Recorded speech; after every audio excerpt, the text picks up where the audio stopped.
우리에게 주시는 말씀은 사도행전 6장 1절에서 7절입니다.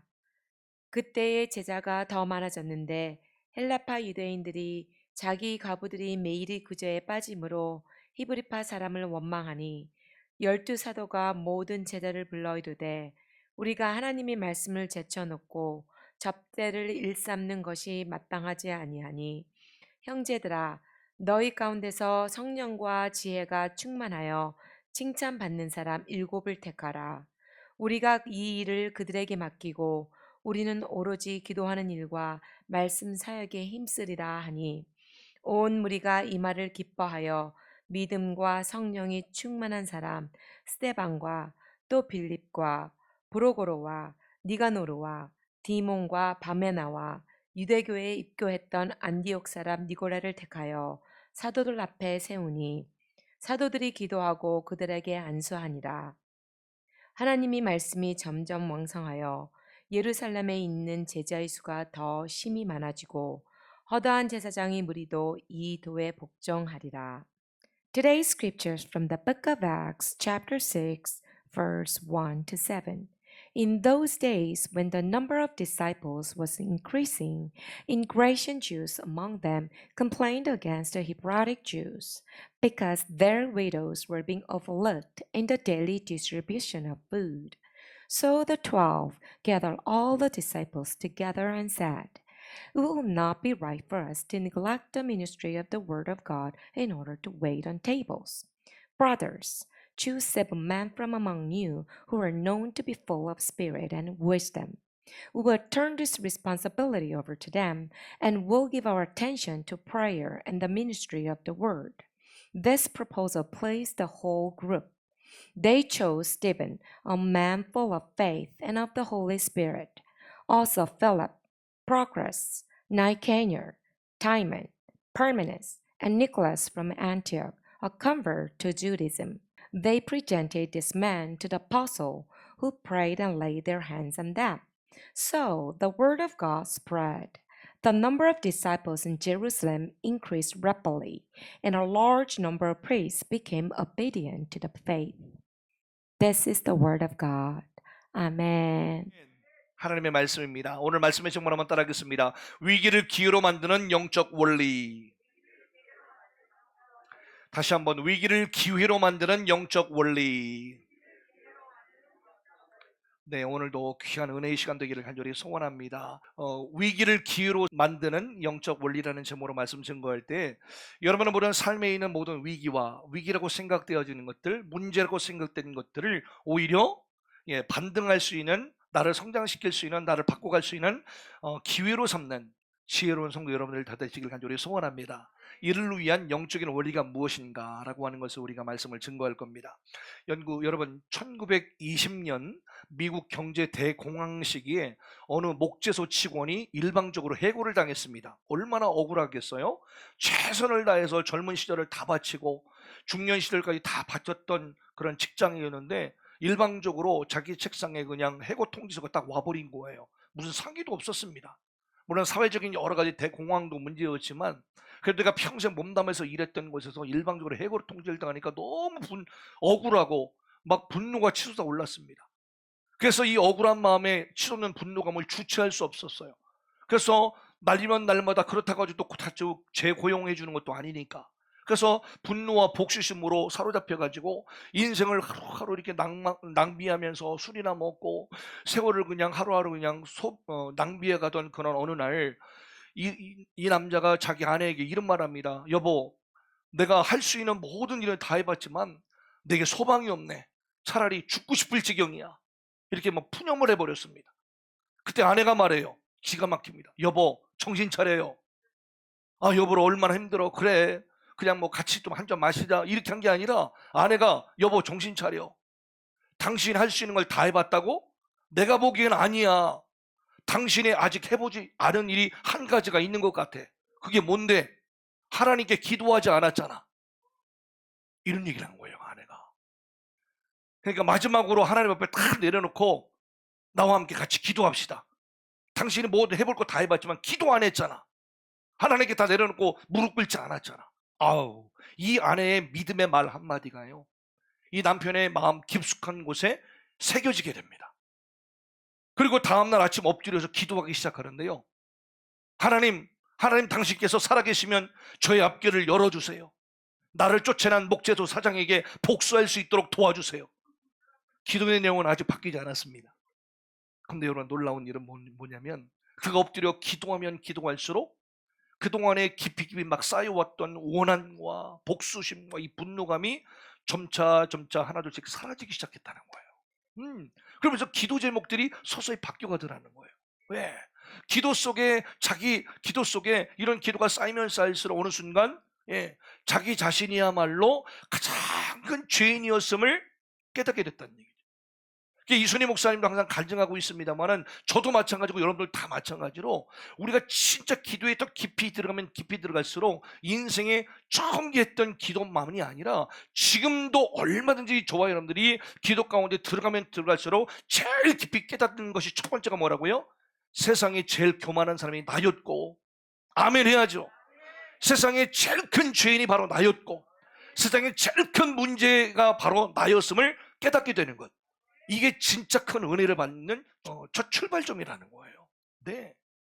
그래서 비로소 하나님의 은혜를 그때부터 구하기 시작하더라는 거예요. 할렐루야. 그리고 새로운 마음과 새로운 용기를 그 다음부터 얻게 되면서 어느 순간 믿음의 용기가 확 살아나면서 나도 할 수 있겠다 라는 마음이 생기더라는 거예요. 그런데 놀라운 건 뭐냐, 이런 기도 제목이 바뀌고 마음이 새로워지고 새로운 용기가 확 올라오게 되다 보니까 그 다음부터 자기도 모르게 자기의 인생의 문들이 하나씩 열리게 되는데, 특별히 먼저 만남의 축복이 생기게 됩니다. 그래서 만남의 축복을 통해서 본인이 목재소에서 평생 일했다 그랬잖아요. 그 다음부터 건축업을 하는 사람을 이렇게 만나게 하셔서 같이 동업을 하게 되고, 그리고 그 다음부터 매일 아침마다 일을 시작하기 전에 간절한 기도로 자신의 모든 계획들과 또 모든 발걸음들을 하나님께 다 아뢰기 시작했다는 거예요. 근데 그날은 어느 날 기도하던 도중에 어떤 감동이 확 밀려왔냐면, 아주 건전하고 깨끗한 호텔을 지어야 되겠다라는 그런 감동이 밀려왔다는 거예요.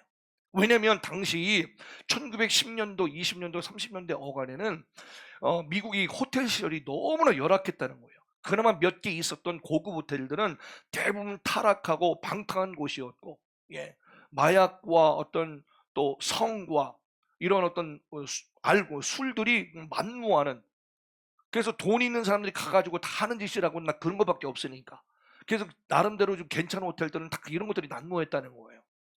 그나마 건전한 숙소라고는 너무나 허름하고 여행객들이 쉴 만한 곳이 전혀 되지 않았다는 것이죠. 그러다 보니까 이 사람이 마음속에 감동 요기를 아주 건전하고 깨끗한 호텔을 내가 줘야 되겠다라는 어떤 그런 생각이 밀려들었다는 거예요. 그래서 하나님이 이렇게 주신 감동과 지혜대로 그 다음부터 아주 깨끗하고도 아주 건전한 호텔을 지어서 이제 운영하기 시작을 하는데요. 이 하나님께서 이 호텔 사업을 엄청나게 복주시기 시작하면서 번창했던지, 그 이후로 미국 국내뿐만이 아니라 전 세계 각 주요 도시들마다 여러 호텔 체인점들이 수없이 많이 생길 정도로 번창했다는 거예요. 이 유명 호텔 체인의 주인공이 바로 캐먼스 윌슨이라는 사람이고 창업주입니다. 회장님이고, 이 호텔 체인이 바로 홀리데이 인 호텔입니다. 여러분, 우리가 인생을 살다 보면 누구나 다 이렇게 예기치 않은 위기나 어려움들을 다 만나게 되죠. 누구도 예외가 없어요. 뜻하지 않은 건강의 위기를 만나는 분들이 있잖아요. 그런 것들. 우리 인생을 살다 보면 건강이 어느 순간 살았는데 예기치 않은 사고나 여러 가지 일들을 통해서 건강의 위기를 만날 때 있어요, 없어요? 다 있어요, 여러분들. 관계 위기를 만나는 경우가 참 많이 있어요. 관계 위기. 다른 사람들은 다 그냥 편안하게 다 소통하고 관계하는 것 같은데 나는 이상하게 관계가 잘 안 돼. 그리고 어느 순간에 물질의 위기나 경제적인 위기 만나는 경우 있어요, 없어요? 참 많이 있지요.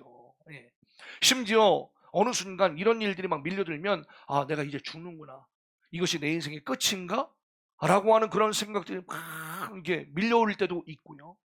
또 누구에게도 쉽게 털어놓을 수 없는 답답한 문제들을 겹겹이 가지고 있으면서 속만 썩어 문드러져 가고 있는 사람들이 있어요, 없어요? 그런 분들도 있더라고요. 그래서 이런 여러 가지 답답한 문제의 상황들을 만나는 경우가 참 많이 있는데, 여러분, 이 시간 하나님을 경외하는 믿음으로 충만해지기를 소원합니다. 하나님을 경외하는 믿음이 좋은 우리 그리스도인들도요, 가만히 보면 예외 없이 다양한 여러 상황의 위기나 문제들을 만나기도 하더라고요. 우리 목사님들은 목사님들 나름대로의 다양한 참 말할 수 없는 이런 여러 가지 위기나 문제들을 만나는 분들도 많이 있고요. 우리 성도 여러분들도 다 설명할 수 없어 다 말하지 않아도 다 각양각색의 모양대로 다 인생의 위기나 어려움들 다 만나요. 심지어 지금 코로나 이런 상황들이 벌써 만 2년이 지난 3년 차로 접어들고 있는데 참 여러분들 대단하십니다. 잘 버티셨어요. 참 대단하셔요. 예. 그럼 우리 믿는 신앙들도 예기치 않은 일들이 세상 사람들이나 예수 믿지 않는 사람들과 비슷하게 다 맞게 되어 있어요. 예. 그런데 우리 좋으신 우리 하나님께서는요, 이런 믿음의 연단과 성숙들을 통해서 불시험과 같은 위기들을 허락하시기도 한단 말이에요. 그, 그렇죠, 여러분들? 예. 근데 우리 믿음의 성도들은 뭘까요? 이러한 불시험과 여러 가지 위기와 문제들을 대처하는 태도가 다르잖아요. 자세가 다르거든요. 그래서 베드로전서 1장 6절이 말씀이 이를 증언하는데요. 들어보세요. 그러므로 너희가 여러 가지 시험으로 말미암아 잠깐 근심하게 되지 않을 수 없으나, 근심할 수 있다는 거예요. 놀랄 수 있다는 거예요. 당황할 수 있다는 거예요. 잠깐. 근데 오히려 크게 기뻐하는도다. 할렐루야. 왜요? 너희 믿음의 확실함은 불로 연단하여도 없어질 금보다 더 귀하여 예수 그리스도께서 나타나실 때에 칭찬과 영광과 존귀를 얻게 할 것이니라. 예수를 너희가 보지 못하였으니 사랑하는도다. 눈으로 보지 못했는데도 예수님을 더 사랑하는 거예요.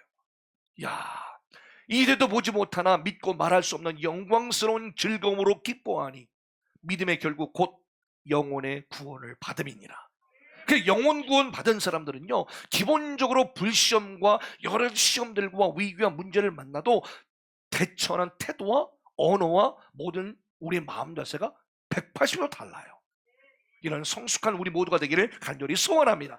베드로전서 4장 12절 말씀도 같은 말씀이에요. 사랑하는 자들아, 너희를 연단하려고 오는 불시험을 이상한 일 당하는 것 같이 이상히 여기지 말고 오히려 너희가 그리스도의 고난에 참여하는 것으로 즐거워하라. 네. 이는 그의 영광을 나타나실 때에 너희로 즐거워하고 기뻐하게 하려 함이니라 하셨어요. 할렐루야. 따라합시다. 위기는 하나의 사건에 불과하다. 여러분, 위기는요 하나의 사건에 불과할 뿐입니다. 위기가 다가왔을 때, 문제가 다가왔을 때 막 엄청나게 다가왔다고 생각할 필요가 없어요. 위기는요 하나의 사건일 뿐입니다. 근데 그 위기가 기회로 전환될 수 있도록 돕는 것이 뭐냐? 우리의 믿음의 용기입니다. 옆 사람 말하면서 믿음으로 용기 냅시다. 예, 부부끼리라면 여보 당신 우리 믿음으로 용기 냅시다고 권면할 수 있겠죠. 할렐루야. 예, 이러한 믿음의 용기가 있는 자에게는요 어떤 복이 이르냐? 하늘에 놀라운 상급이 임합니다. 예, 특히 다윗 한번 볼까요? 물맷돌 하나로 하나님의 이름을 모욕하고 있는 골리앗, 이 골리앗을 쓰러뜨립니다. 그리고 하나님의 영광을 만천하에 드러냅니다. 이처럼 믿음의 용기라고 하는 것은요 우리 그리스도인들로 하여금 하나님의 영광을 마음껏 드러나게 하는 원천이 됩니다. 그런 의미에서 따라합시다. 믿음의 용기를 내겠습니다.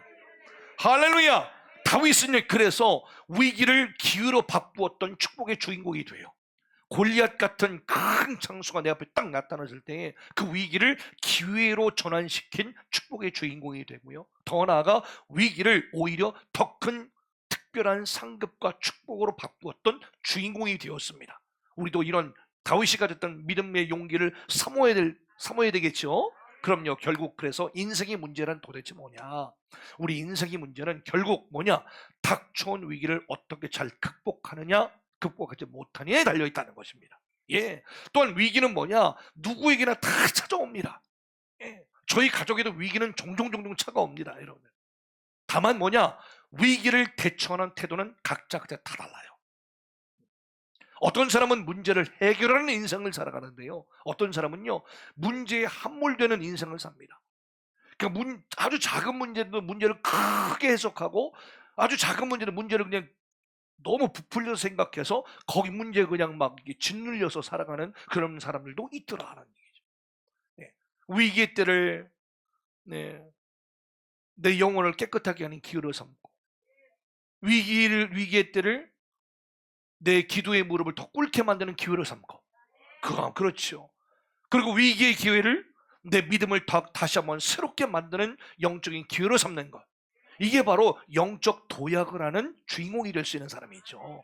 그런데 반대로 위기의 때에 불평하고, 누구나 다 아는 것, 위기의 때는 막 이 위기를 더 크게 부풀려 가지고 앓는 소리하고, 또 뭐예요? 불평하고 원망하면서 절망과 낙심에 빠지는 사람도 우리 주변에 많이 보게 되잖아요. 네.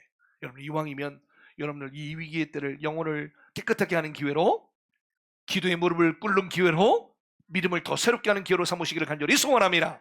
예, 그런 의미에서 지금 여러분은 여러분만의 삶의 위기, 여러분만의 영적인 위기 속에서 여러분 어떤 태도와 자세로 지금 이 위기와 문제들을 잘 통과하고 계시는지 한번 스스로 돌아보시기를 소원합니다. 벌어진 문제보다 더 큰 내면의 능력을 소유한 사람은요, 문제를 얼마든지 대수롭지 않은 것처럼 여기면서 자유로운 삶을 살 수가 있습니다. 따라합시다. 벌어진 문제보다 더 큰 내면의 능력을 갖자. 아멘. 그럼요. 그런데요, 벌어진 문제를요 너건히 다룰 수 있는 내면의 능력이 현저히 부족한 사람은 어떤 줄 아세요? 내 앞에 문제가 작고 사소한 것인데도요 그 문제에 잠식당해버리고 말아요. 네. 문제에 잠식당한 사람은요 문제 속에서만 갇혀버리기 때문에 어찌할 바를 몰라서 허둥지둥대다가 문제에 그냥 확 함몰되고 말아버린다는 것이죠. 그래서 문제에 잠식당한 사람들은요 산무에 빠진대요. 산무가 뭐냐? 따라합시다. 무기력, 무관심, 무의미. 문제에 잠식당해버린 사람은 이게 세 가지에 푹 빠져버린다는 겁니다. 좀 더 구체적으로 말씀을 드리면 뭐예요? 아무리 몸부림치고 노력해도 안 될 것 같아 버리니까 이제 그 다음부터는 아무런 시도조차도 하지 않아요. 뭐예요? 이게 무기력입니다. 그리고 무기력에 빠져버리니까 어떻게 돼요? 매사에 무관심한 태도로 직면해야 될 현실을 자꾸 피하는 겁니다. 또 실패할 것 같으니까 시도조차 아니하다 보니까 어떻게 돼요? 모든 매사를 이제 무관심해 버립니다. 그러니까 내 영혼 관리도 무관심해 버리고 다른 사람 영혼을 좀 사랑의 마음으로 좀 지대하게 관심을 쏟아야 되는데 그냥 무관심해 버리는 거예요. 지난번에도 제가 몇 번 간증을 드렸습니다만, 제가 영혼 치유가 덜 받았을 때는요, 제가 우리 백성교회 하기 초창기 때, 하나 훨씬 그 이전에는 제가 어땠다고 말씀 기억나시나요? 어떤 사람을 만났을 때요 아이 컨택을 잘 못했어요. 지금은 너무 부담스럽게 하고 있지만 그전엔 진짜 그랬어요. 이게 내 영혼의 상태에 문제 있는지를 몰랐어요. 왜 그러냐? 아이 컨택을 하고 사귀게 되면은 내가 다칠 것 같으니까 내 마음을 닫아버리는 거야. 무감각에 빠지는 거죠. 그러다 보니까 무기력해지는 거예요. 그러니까 아이 컨택을 못하니까 인사를 하게 돼도 인사를 하는 순간 어떻게? 인사하는 도중에 시선을 다른 데로 봐요.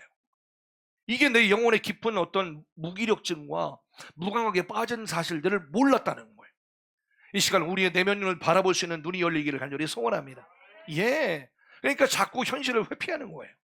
누가 하겠지? 아닙니다. 그리고 더 나아가 지금 내가 하고 있는 일들에 대해서 어느 순간 의미를 못 찾아요.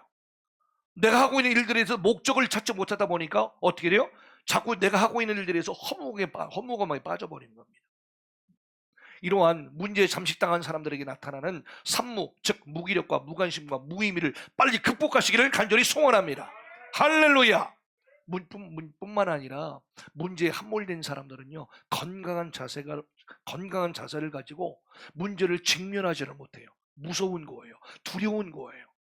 그래서 어떻게 돼요? 도망을 가요. 관계가 어려우면 그 사람을 자꾸 피하려고 하잖아요. 지금 있는 자리가 불편하면 그 자리를 자꾸 떠나려고만 한단 말이에요. 옆 사람 말하면서 그 자리를 끝까지 지킵시다.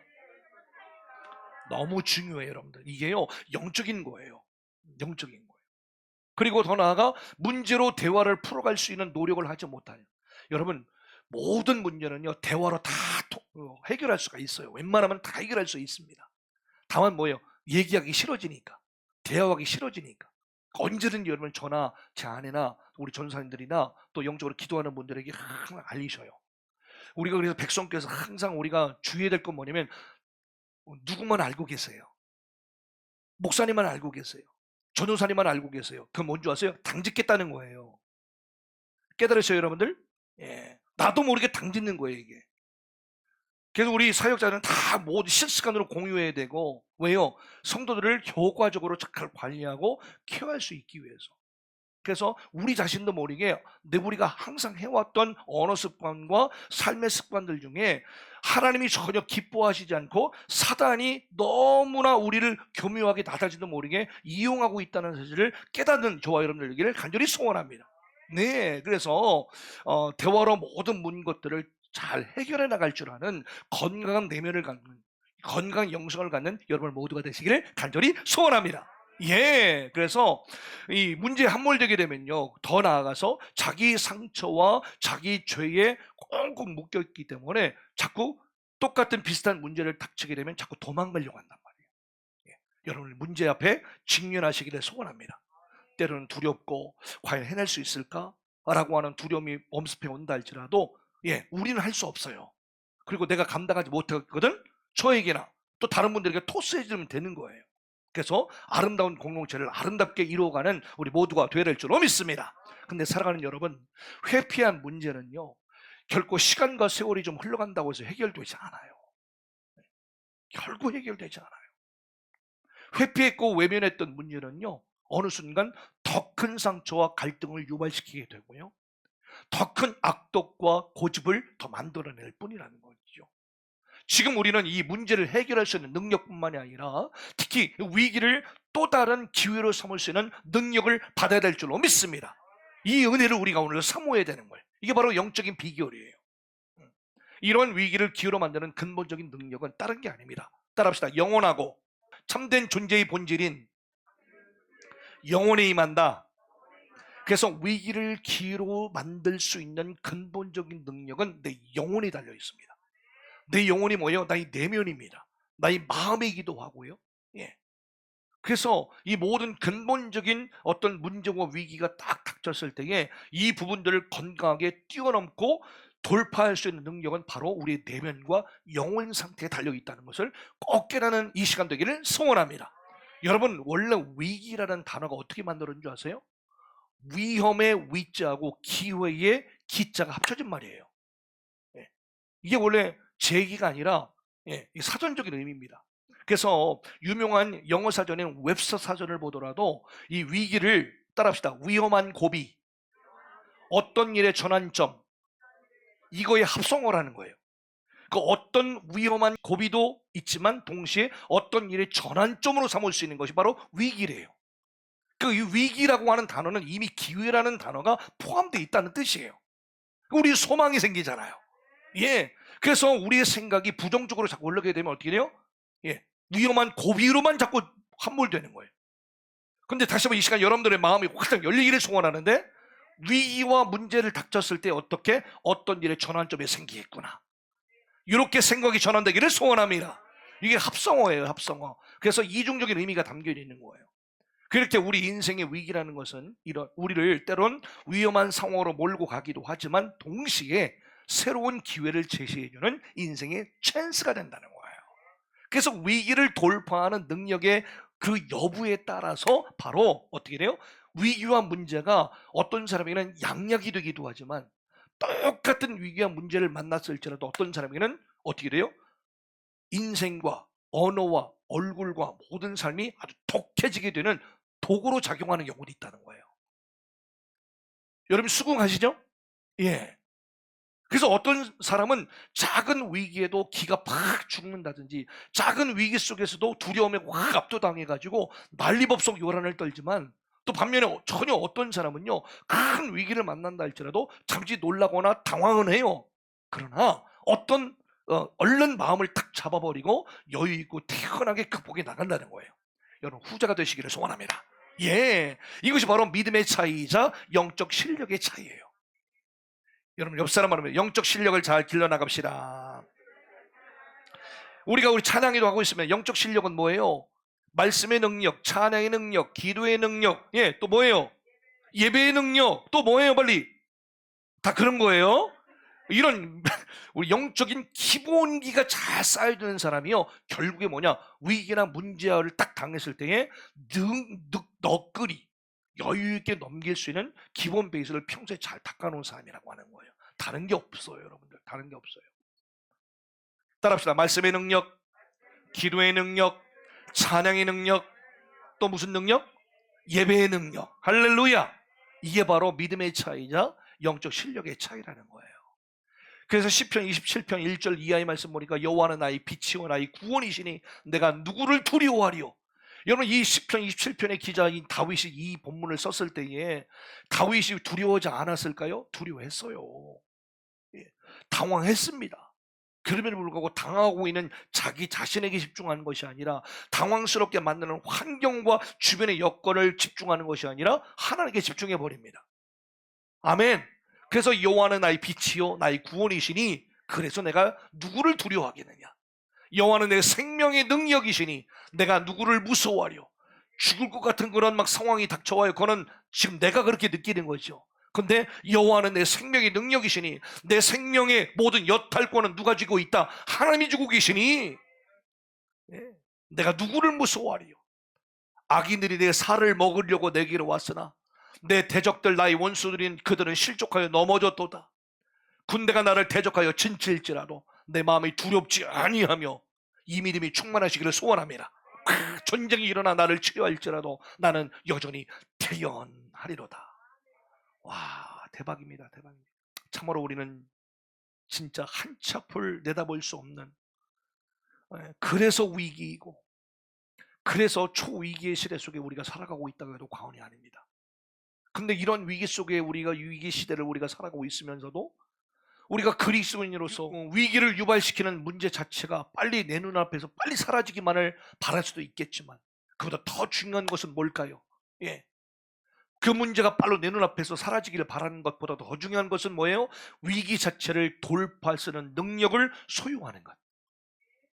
예, 위기 자체를 돌파할 수 있는 실력을 내가 겸비하는 것. 이게 진짜 실력이라는 거예요.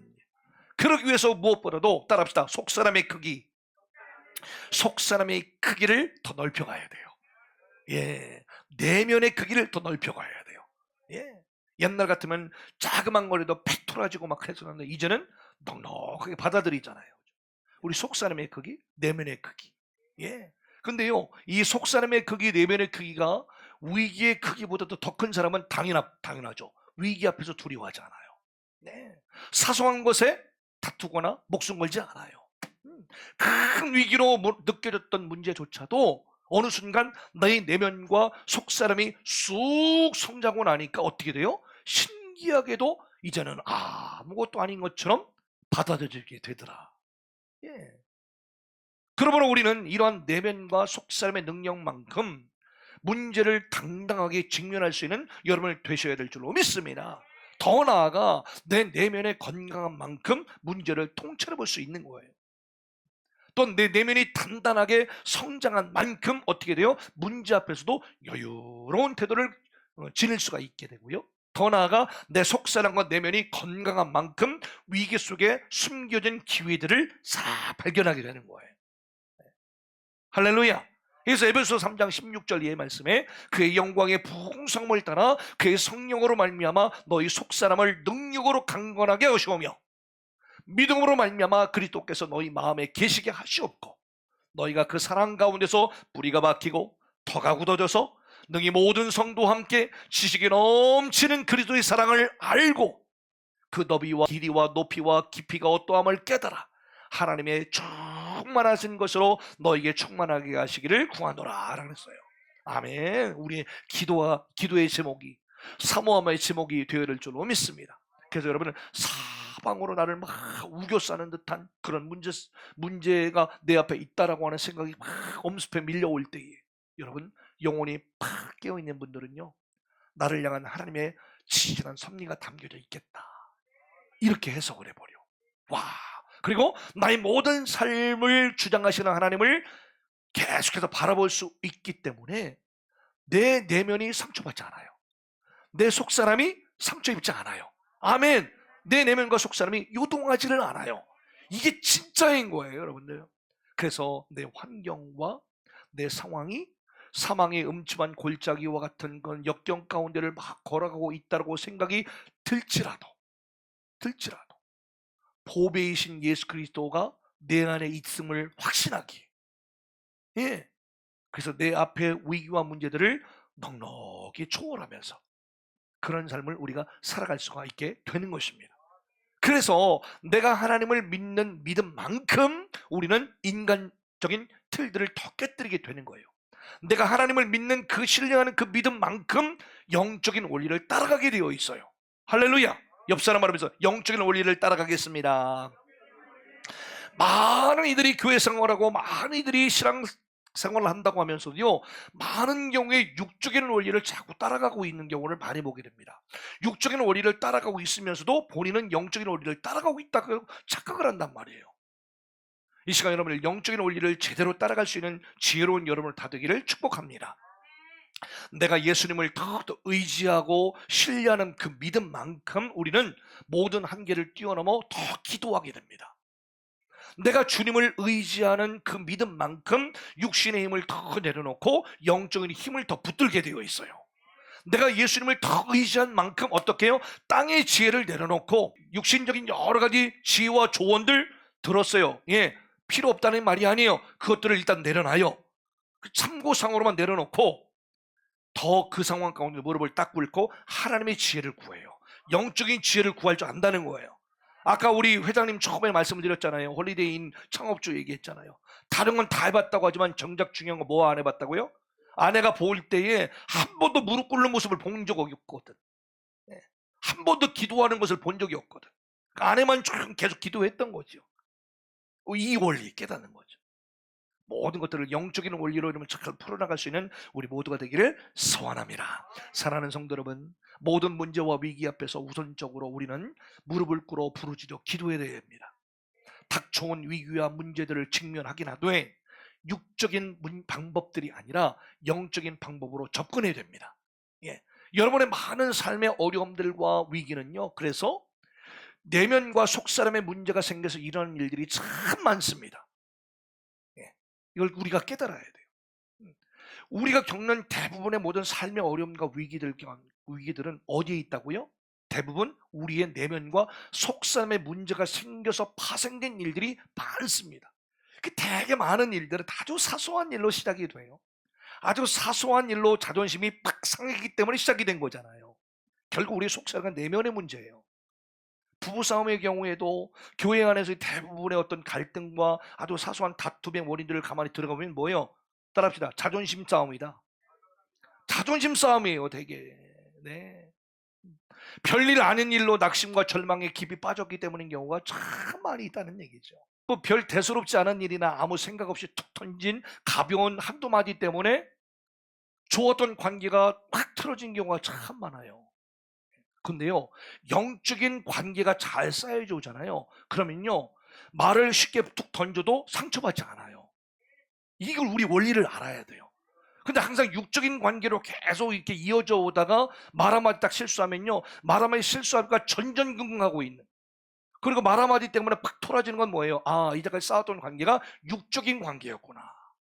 금방 할 수 있는 거예요. 금방 할 수 있는 거예요. 그리고 지나칠 수도 있는 작은 일들로 깊은 상처를 받는 이유가 뭘까요? 다 내면과 속사람의 문제가 생겼기 때문에 발생하는 문제라는 얘기예요.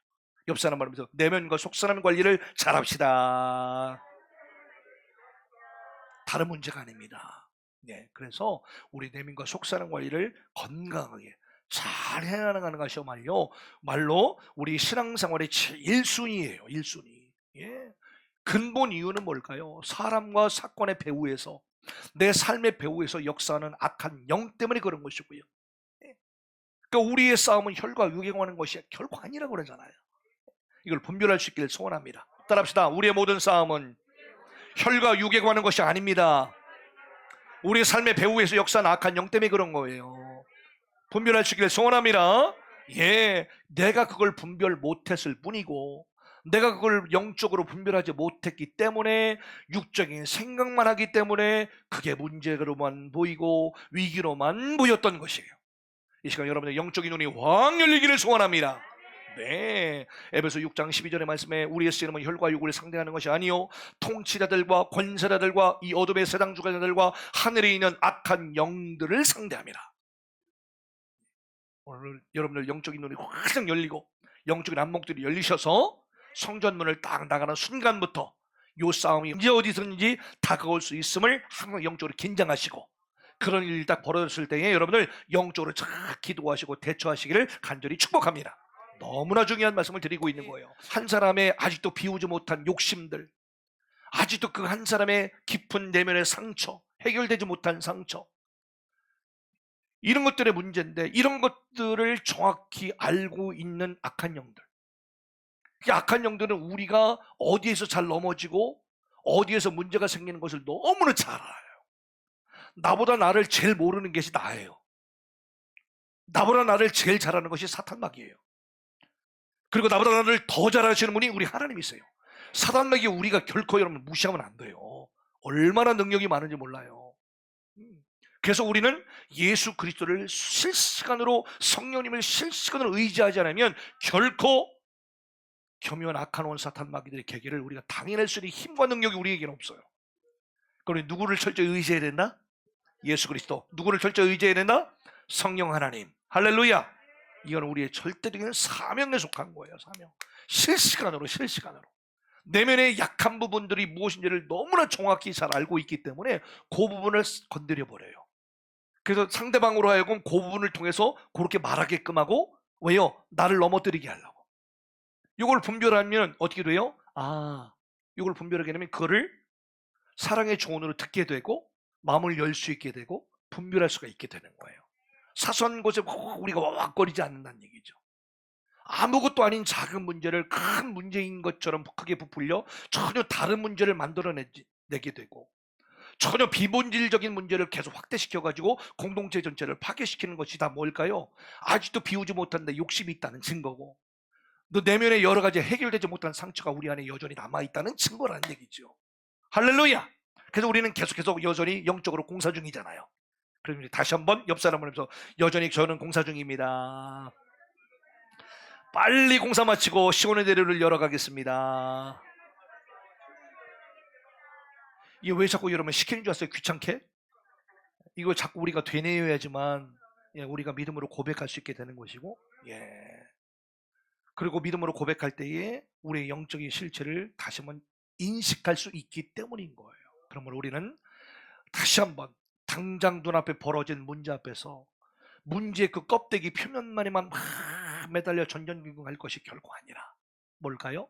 문제의 그 배후에서 일어나고 있는 영적인 싸움들을 잘 들여다볼 수 있으셔서 이 싸움에서 승리할 수 있는 여러분 모두가 되시기를 소원합니다.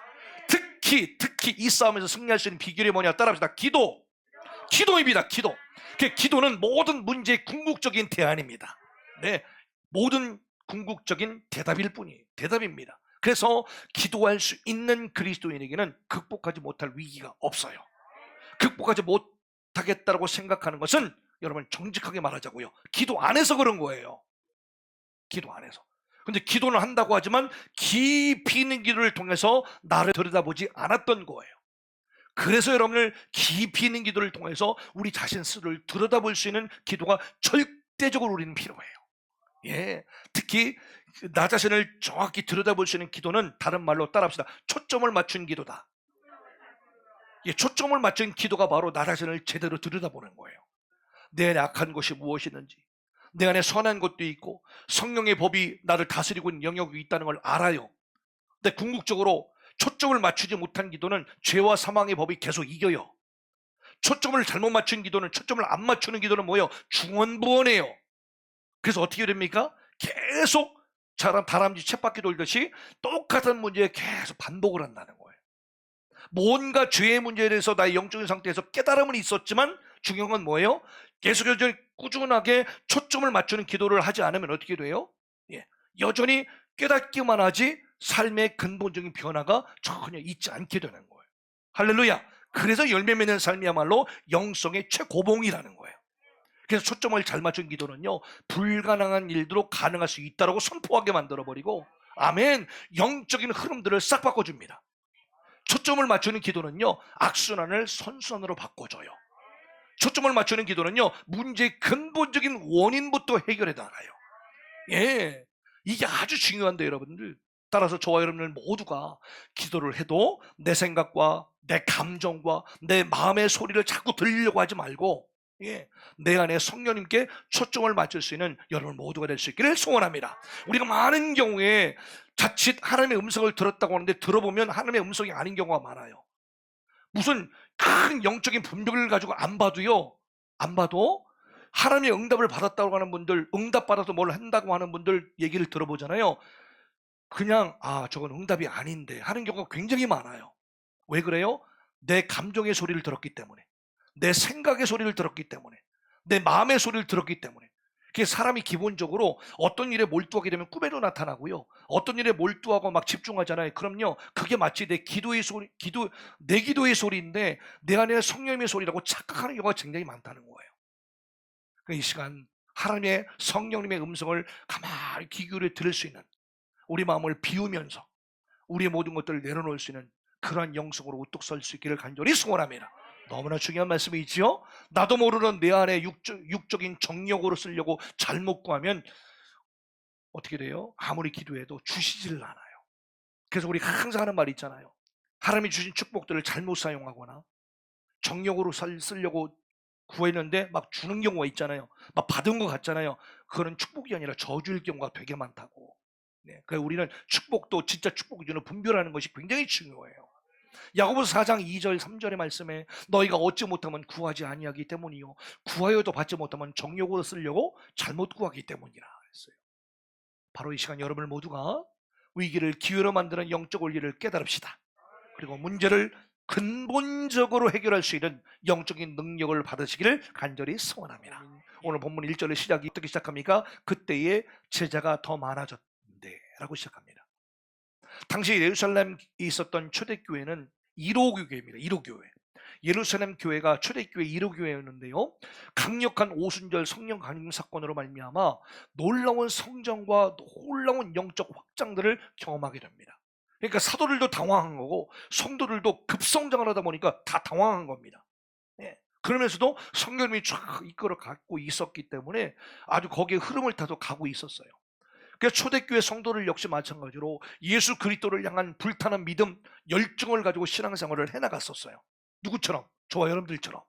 근데 동시에 영적인 박해 위기는 여전했고요, 그럼에도 불구하고 담대하게 복음을 계속해서 전했고요, 사도 목사님들의 가르침을 잘 받아가지고 서로 교제하고 기도에 전념을 하게 됩니다. 심지어 예배 때마다 모임 때마다 일어나는 수많은 기적과 기사와 표적들이 막 일어났는데, 그러니까 교회가 뜨거워졌겠어요? 안 뜨거워졌겠어요?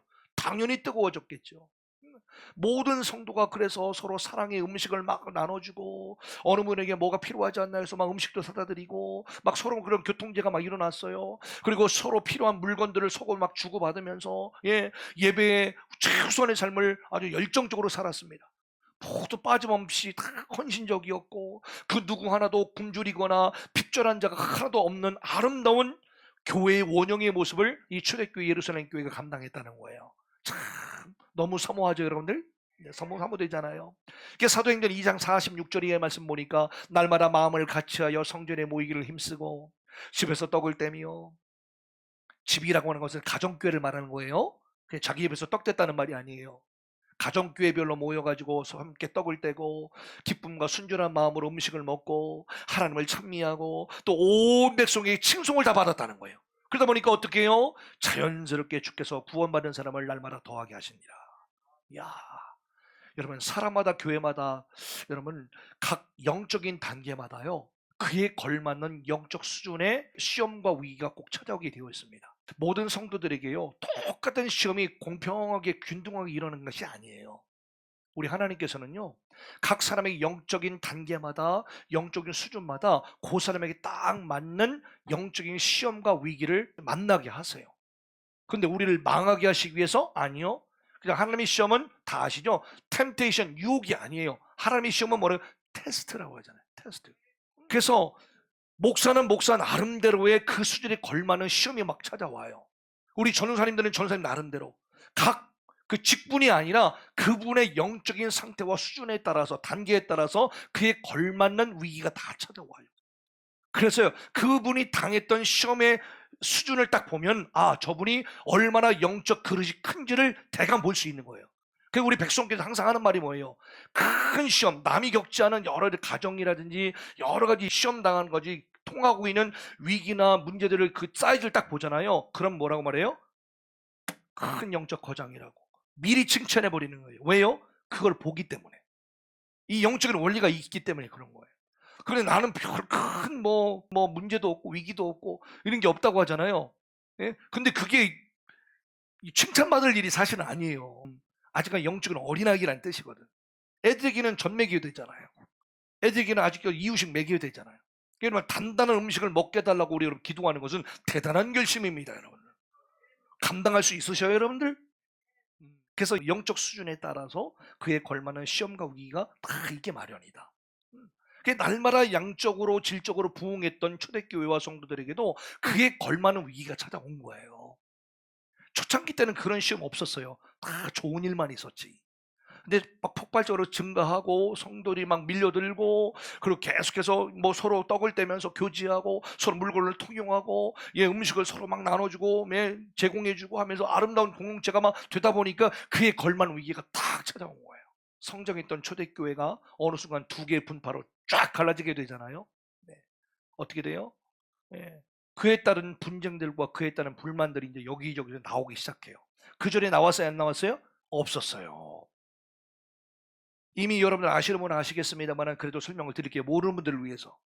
초창기 예루살렘 교회는 크게 두 부류가 있었는데 크게 한 부류는 뭐야? 당시 이스라엘 땅에 전쟁이 많이 있었단 말이에요. 과거에서부터 전쟁이 많이 있었는데 그러다 보니까 이스라엘 유대인들이 팔레스타인 땅을 떠나가지고 전 세계로 막 흩어지게 됩니다. 그런 사람들을 뭐라고 그랬어요? 디아스포라 유대인이라고 그랬어요. 그 전쟁이 있었어도 여러 가지 기근이 있어도 그냥 자기 본토 고향을 떠나지 않고 그냥 이 팔레스타인 이스라엘 땅에 그대로 남아 있으면서 예수님을 믿었던 그리스도인들이 있었어요. 그 사람들을 뭐라고 했느냐? 히브리파 유대인이라 그랬어요. 오늘 본문에 1절 이전에 나와 있죠. 또 다른 분파가 하나 있었는데 뭐냐? 같은 유대인이지만 전쟁이나 또 여러 가지 비즈니스 건으로 인해 가지고 다양한 이유들로 외국에 나가서 살고 있었던 디아스포라 유대인들. 그래서 그 유대인들이 다시 고향으로 돌아와서 거기서 예수를 믿고 개종했던 헬라파 유대인들이 있었어요. 이해가 되시겠죠? 똑같은 유대인인데 히브리파 본토를 끝까지 지켰던 사람들과 외국 물을 먹고 본토로 귀환했던 이 헬라파 유대인이 나눠져 있었어요. 이게 예루살렘 교회의 주된 구성원들이었단 말입니다. 나중에 초창기 땐 그런 것이 없었는데 나중에 교회가 성장하고 영적으로 막 성장하다 보니까 이 둘 사이에 갈등의 문제가 확 수면 위로 올라오게 되었습니다. 제가 이해가 되시겠죠? 당시 히브리파 유대인들은 대개 율법과 전통에 대해서 보수적이었습니다. 그리고 경제적으로 나름대로 여유가 있었던 사람들이었어요.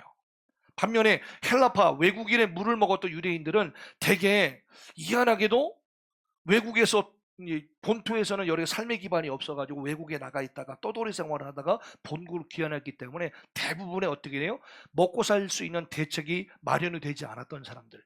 특별히 이 헬라파 유대인들 가운데는 남편을 잃었던 과부들이 참 많으셨다는 거예요. 왜 그랬냐고 묻지 마시고 성경이 그렇게 얘기하니까.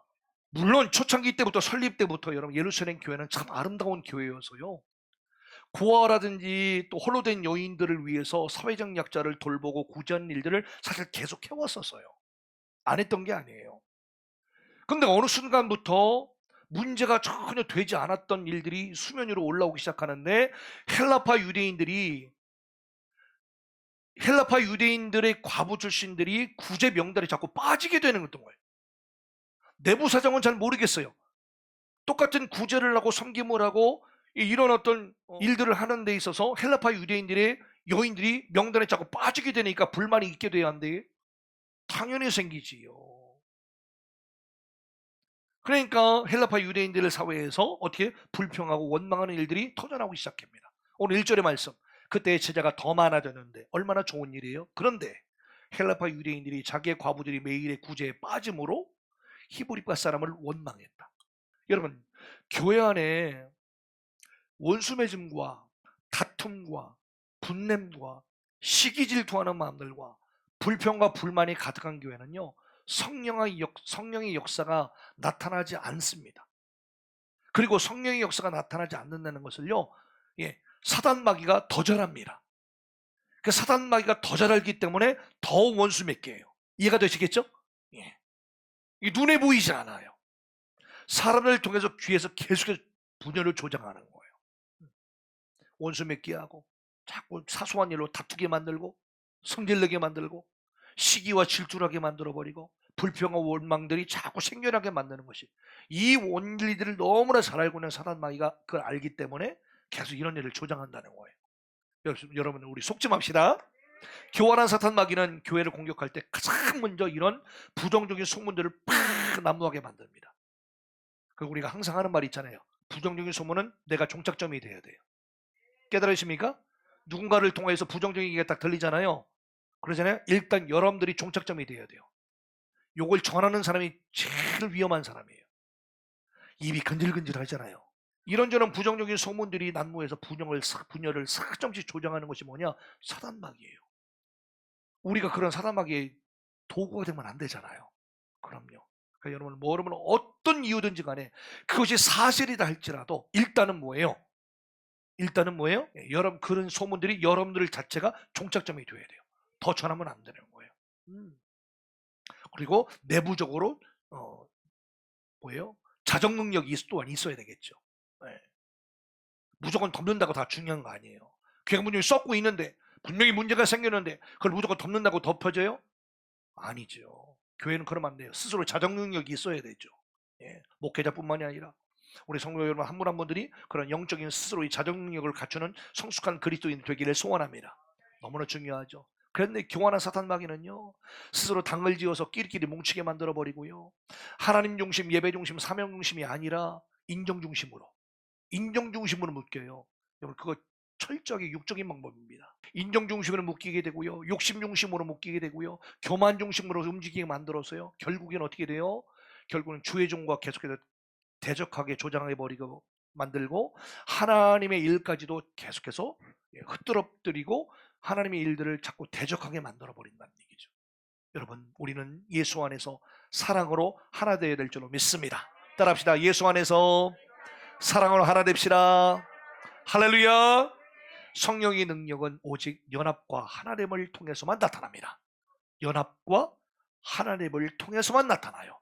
무슨 능력이? 성령의 능력이. 그래서 고린도전서 1장 10절의 말씀에, 형제들아 내가 우리 주 예수 그리스도 이름으로 너희를 권하노니 모두가 같은 말을 하고 너희 가운데서 분쟁이 없이 같은 마음과 같은 뜻으로 온전히 합하라 라고 그랬습니다. 네. 그런 의미에서 우리 백성교회는 서로의 부족함을 채우는 교회입니다.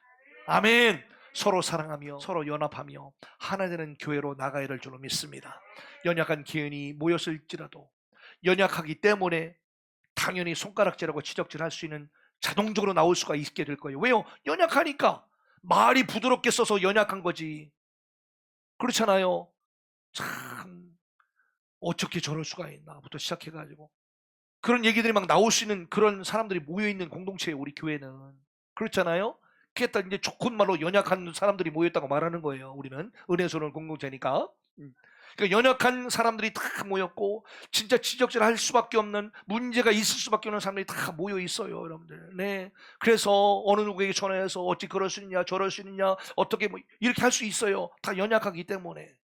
그런데 여러분은 서로 지적질하거나 하고 수군수군대고 하는 방법을 우리가 쓰는 것이 아니라 어떻게 같은 마음과 같은 생각 갖기를 힘쓰고. 왜 힘써야 될까요? 의지가 얼마큼 중요하기 때문에. 예. 그리고 성령의 힘으로 돌파하기를 힘쓰고 어떤 위기일지라도 돌파하고 놀라운 역사를 일으킬 수가 있는 사람들입니다. 아멘. 누가요? 믿음의 사람들이. 네.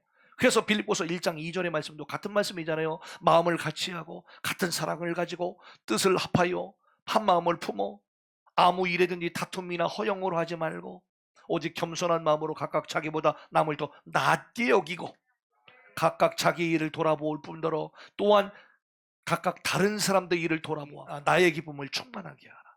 네. 오늘 본문의 12사도들은요, 뜻하지 않았던 교회 위기와 문제를 당했습니다. 전혀 예상하지 못했던 일이었습니다. 예. 그런데 이 사도들은 아주 적극적으로 문제를 해결해 나갑니다. 어떤 방법으로? 문제를 감추지 않았어요. 문제를 숨기지 않았어요. 모든 재들을 다 불러 모았어요. 문제들이 막 발생하고 있다는 걸 성도를 통해서 보고가 들어갔을 것 아니에요. 뭐 몇십 명 모여있던 교회가 아니었을 것 아니에요. 날마다 말씀으로 막 흥황하고 부흥이 막 되어가고 있는 교회였으니 중간에 있던 사람들이 막 보고를 했을 것 아니에요. 이게 굉장히 중요해요. 보고를 하니까 사도들이 모여서 기도하기 시작합니다. 그리고 이 문제를 어떻게 해결할 것이냐, 감출 것이냐 덮을 것이냐, 그런 방법이 아니었어요. 감추거나 숨기지 않았어요. 제자들 다 불러 모읍니다. 문제를 다 오픈합니다. 공개적으로 오픈합니다. 그리고 무엇보다도요, 육적인 접근이 아니라 영적인 접근을 해요. 이게 중요한 거예요. 오늘 본문의 말씀 2절부터 이 본문을 보니까 한번 들어보세요.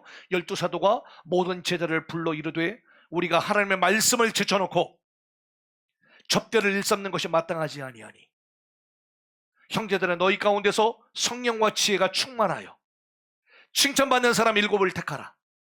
우리가 이 일을 그들에게 맡기고 우리는 오로지 기도하는 일과 말씀 사역에 힘쓰리라 하니. 아주 방법이 영적이었습니다. 12사도는 문제의 껍데기 표면만 일시적으로 막 덮고 해결하려고 했던 것이 아니라 문제점의 뿌리를 통찰했습니다. 영적인 해결책을 드디어 같이 상의하면서 기도 가운데 내놓습니다. 어떻게? 먼저 사도들은 어떻게 해요? 하나님의 말씀입니다. 기도하는 시간을 갖지 못했던 것을 철저하게 뼈저리게 회개합니다. 그리고 접대와 구대 사역을 하는 것이 마땅치 않다는 뼈저린 영적인 자기 반성을 합니다. 사도들도 같이 나가서 구제 사역과 접대해서 하는 건 나쁜 일이 아니었습니다. 중요한 건 뭐예요? 가장 중요했던 말씀을 준비하고 기도를 하는 것을 제쳐두고 했다는 거예요. 여기에 대한 철저한 영적인 자기 반성을 하게 됩니다. 또한 사도들은 자신들이 이제까지 말씀과 기도하는 것들을 제쳐두고 열심히 사람들을 대면해가지고 구제하고 섬기고 접대하는 일에 집중하다 보니까 어떻게 해요? 인정주의를 했다는 것을 깨닫게 되는 거예요. 네. 깨달으시죠, 여러분들? 인정주의를 했다는 것을 깨닫게 돼요. 그리고 인본주의에 치우쳐서 사랑의 방법으로 접대와 구제를 했다는 것을 비로소 깨닫게 돼요. 그리고 정작 하나님의 말씀을 제쳐놓은데 문제의 근원이 있었다는 것을 알게 돼요. 그래서 영적인 재단일수록 주의 종들은 말씀 준비에 철저히 기해되는 거예요. 그리고 기도를 철저히 더 준비를 해야 되는 거예요. 왜요? 그럴 때 성들이 영혼이 살아나거든요. 영혼이 살아나면 문제가 불쑥불쑥 있어도 문제가 다 자연스럽게 무마가 다 됩니다. 덮어서 무마가 되는 것이 아니라 사랑으로 다 덮기 때문에, 사랑으로 다 품기 때문에 이해가 다 되는 거예요. 그래서 이런 영적인 원리가 있는 거예요. 이것이 바로 위기를 기회로 만드는 영적인 통찰이라는 것입니다. 여러분 가정 가운데 있는 모든 위기를 기회로 만들 수 있는 영적인 통찰력 있는 부모님들이 되시기를 소원합니다. 여러분의 모든 가정과 모든 삶의 직장과 모든 비즈니스 현장 가운데 여러 가지 위기를 기회로 삼을 수 있는 여러분의 모든 아빠 엄마들 또 아내들 남편들 모든 비즈니스 오너들 또 직원들 다 되시기를 간절히 소원합니다. 여러분 우리의 삶의 모든 위기들을 기회로 잘 바꾸시는 영적인 통찰력이 열리는 여러분 한 분 한 분들이 다 되시기를 소원합니다. 네, 그래서 우리는 겉으로 드러나는 육적인 문제를 만드는 영적인 근본 원인을 제대로 들여다볼 줄 아는 여러분 모두가 되시기를 소원합니다. 네, 무엇보다도 가장 중요한 말씀과 기도를 회복하여서 오직 성령의 인도하심을 잘 받는 우리 모두가 됩시다. 아멘. 하나님의 생각은 사람의 생각과 달라요. 하나님의 방식은요 우리 사람의 방식과는 다르잖아요. 네, 제가 무슨 이 원리를 다 확 뚫어서 말씀을 전하나요? 최소한 제가 경험한 영역에서 진짜 그런 걸 느껴요. 또 그런 걸 체험하게 돼요. 또 하나님의 말씀이 그렇게 말씀하시니 정말 하나님의 말씀이 맞는 거구나. 더 깊은 하나님의 생각이 또 내 생각과 다른 더 깊은 영역을 더 알기를 원하는 거고 더 만나기를 원하는 거고 더 체험하기를 원하는 것 아니겠어요? 그래서 이 시간 따라합시다. 내 생각을 더 내려놓겠습니다. 내 생각을 더 포기하겠습니다. 아멘. 바로 이사야서 55장 8절 9절의 말씀입니다. 이는 내 생각이 너희 생각과 다름이요 내 길은 너희 길과 다름이니라. 여호와의 말씀이니라. 이는 하늘이 땅보다 높음 같이 내 길은 너희 길보다 높으며 내 생각은 너희 생각보다 높음이니라. 할렐루야. 주님의 말씀입니다. 그러므로 저와 여러분들이 이 땅에서 신앙생활하면서 가장 집중해야 될 사명이 하나 있습니다. 저희 여러분들이 신앙생활하면서 가장 집중해야 될 사명이 있는데 따라합시다. 하나님이 기뻐하시는 영적 사람이 되는 것이다. 여러분, 우리가 신앙생활하면서 여러분들의 사명이 뭘까요? 여러분들 가장 중요한 신앙생활의 어떤 가장 중요한 가치가 뭘까요? 다른 게 아닙니다. 직분 하나하나 올라가는 거죠? 아니요. 동네 편하니까 제가 항상 그런 얘기를 합니다. 차라리 장로가 안 됐으면 더 좋았을 사람이 되지 말아라. 예수님이 말씀이거든요. 가론대 보고 뭐래요? 차라리 태어나지 않으면 더 좋았을 법한 사람이었다. 우리 그런 인생 살면 안 되잖아요. 그럼요. 그래서 우리 신앙생활하는 데서 가장 중요한 가치, 가장 목표, 가장 중요한 영적인 어떤 사명이 뭘까요? 하나님이 기뻐하시는 영적인 사람 되는 겁니다. 그럼 그 위에 아무것도 없어요. 뭐 천국 가는 거요? 물론 좋죠. 물론 좋죠. 그런데 우리 주님이 말씀하시잖아요. 나 따라 주여 주여 하는 자마다 다 천국에 갈 길이 아니라 그러잖아요. 뭐라 갈까요? 하나님이 기뻐하시는 영적 사람 되는 겁니다. 예, 이 땅에서 모든 행했던 것 그대로 천국 간다고 그러잖아요. 영적인 사람처럼 보여지는 게 아니에요. 영적인 사람이 되는 거예요. 하나님이 기뻐하시는 영적인 사람이라 하면 뭘까요? 육체의 소욕을 버리는 것입니다. 성령의 소욕을 따르는 것입니다. 내 생각이 있어도, 내 생각이 맞는 것 같아도 내려놓는 겁니다. 그리고 영적인 앞날자에게 자꾸 물어보는 겁니다. 내 고집 내려놓고, 내 고집 부셔뜨리고, 내 생각이 들을 깨뜨려 버리고, 아멘. 진리의 말씀에 절대적으로 순종하는 것을 의미합니다. 이것이 바로 하나님이 기뻐하시는 영적인 사람이 되는 길이에요. 네, 그럴 때 비로소 위기가 기회로 역전되는 거예요.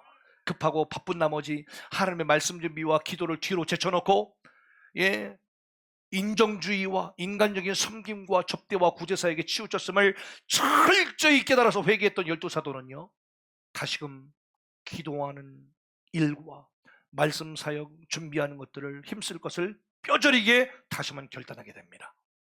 그리고 이를 위해서 7명의 안수 집사님을 세우고요, 또 그들에게 섬김과 구제를 비롯한 교회의 전반의 사역을 다 위임해 버립니다. 여러분, 교회는요 하나님의 집이잖아요. 영적인 기관이에요. 교회도 기관이잖아요. 근데 교회는 영적인 기관이에요. 육적인 기관이 결코 아니에요. 예. 어디에서도 그거 하는데 우리 교회도 하죠. 물론 봐서 하나님의 집에서 영적인 기관에서 할 수 있는 일은 하지만 다른 곳에서 하게끔 하고, 교회는 영적인 기관으로서 역할을 감당하면 되는 거예요. 네, 교회의 모든 일들은 성령의 역사로 운행되어야 되는 거거든요. 네, 그래야지만 교회가 하나님의 뜻을 이룰 수 있는 것이거든요. 네. 그러면 교회 일꾼들은 철저하게 한 분 한 분들이 뭐예요? 성령님의 통로로 적합한 자가 되어야 돼요. 옆 사람 말하면서 성령님이 일하실 수 있는 통로로 살겠습니다. 쓴 것들이 막 나오고, 아직도 걸러지지 않는 것들이 막 통과되어지는 것들이 되면 돼야 안 돼요? 안 되겠죠. 오로지 성령님이 일하시는 통로로만 우리가 온전히 쓰임받아야 될 줄로 믿습니다. 네, 그러기 위해서는 우리 욕심을 내려놓고 내 생각 이론을 철저히 내려놓고 성령님의 능력에 검증받아서 항상 우리가 해야 되는 것입니다. 어린애 같은 심령으로 항상 배우고자 하는 그런 마음으로 말씀의 가르침을 잘 받는 우리 모두가 되자고요. 지성과 영성뿐만이 아니라 인격을 잘 갖추어서 주변 분들에게 칭찬을 받는 우리 모두가 됩시다. 아멘. 그러기 위해서는요, 온유하고 겸손한 태도가 필요해요. 조심스러운 언어가 필요해요. 성숙한 행실이 필요해요. 여수 하나 말하면서 당신은 그렇게 살고 있습니까? 그럴 때는 어디요? 제가 그렇게 살겠습니다 라고 해야죠. 당신은 그렇게 살고 있어요? 그러면 서로 대답하기 민망하잖아요. 그죠? 그래서 여러분 따라합시다. 온유하고 겸손한 태도. 우리 백성교회 여러분들은 한 분 한 분들이요, 온유하고 겸손한 태도. 그리고 따라합시다. 조심스러운 언어, 성숙한 행실, 우리 충만하게 나타내며 살아갑시다. 아멘. 그래서 다른 사람들로 하여금 널리 인정받는 우리 백성이 다 되시기를 간절히 소원합니다. 오늘 말씀을 마치도록 하겠습니다. 결론적으로 사랑하는 성도 여러분, 오늘은 위기를 기회로 만드는 영적 원리라는 제목으로 함께 은혜를 나눴습니다. 누구에게나 닥쳐오는 위기를 기회로 만들기 위해서 우리는 반드시 영적인 원리를 알아야 된다고 그랬어요. 네, 드러난 문제의 영적인 원인을 가만히 통찰하고 인정주의나 인본주의적인 그런 방법들을 철저하게 회개하고, 그리고 말씀과 기도에 전념하지 못했던 것 회개하고, 영적인 행실들을 다시 한번 취해서 아멘 성령과 지혜로 충만하여 칭찬받는 사람들이 다 되시기를 간절히 소원합니다.